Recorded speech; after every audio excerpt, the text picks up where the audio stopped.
The first thing we did is that we took the numerator and we multiplied it by -1. We did this to make it positive. Then we factorized it. Then we took the denominator and we factorized it as well. However, we wanted to make it smaller, so we used common factor. At the end, our simplified function became minus multiplied by 8x minus 7 multiplied by x plus 5 over 2 multiplied by x plus 2 to the square. In order to find the horizontal asymptote, we must take the values that multiply x squared. X squared is the highest exponent x in the original function, so that's why we're taking the values that multiply these, which are minus 8 and 2, leaving us with y equals to minus 8 over 2, and this equals to minus 4. Minus 4, y equals to minus 4 is where the horizontal asymptote is. For the vertical asymptote, what we need to do is take the denominator and equal it to 0. After we do that, we basically isolate x, and that leaves us with x equals to minus 2. Now, that means that the vertical asymptote is in minus 2. Now we'll find our x and y intercepts. For finding our x-intercept, we will need to take the numerator of our function, and then taking each part that has x equal to 0 for us to isolate the x. In the first part of the function, we will have 7 over 8, and its coordinate will be 7 over 8, 0. And in the second part, we will have x equals to -5, and the coordinate will be -5, 0. Now, for finding our y-intercept, the only thing we need to do is to evaluate our function with 0.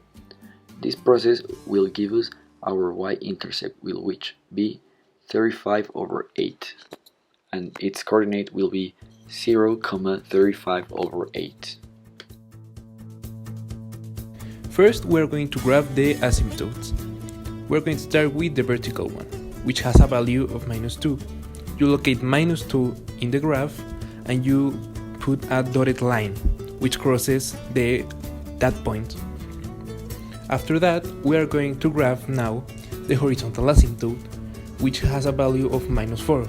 You locate -4 in the graph and you put a dotted line to identify it. After that, we are going to locate the two x-intercepts, which is 7 over 8 and -5. First, we're going to graph -5. You locate it in the graph and you put -5 with the coordinates, which are -5, 0. After that, we're going to locate 7 over 8. When you locate it, you put a dot and you put the coordinate 7 over 8, 0. After that, we're going to locate now the y-intercept, which has a value of 35 over 8. You locate 35 over 8 in the graph, which has a value close to 4, and after that you put a dot there and you put the coordinates, which are 0, 35 over 8. After that, the last step is to, draw the line of the graph. You are going to start by drawing the line as close you can to the horizontal asymptote, and then you are going to start drawing it upwards, crossing the -5 and then going up, close now to the vertical asymptote. After that, you are going to go to the top right quadrant and you are going to do the next graph there.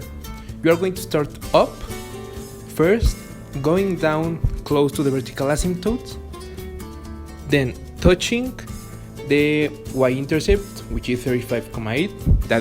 That is the point you previously draw. You cross it, then you go down, down, down, and cross now the other x-intercept, which is 7/8.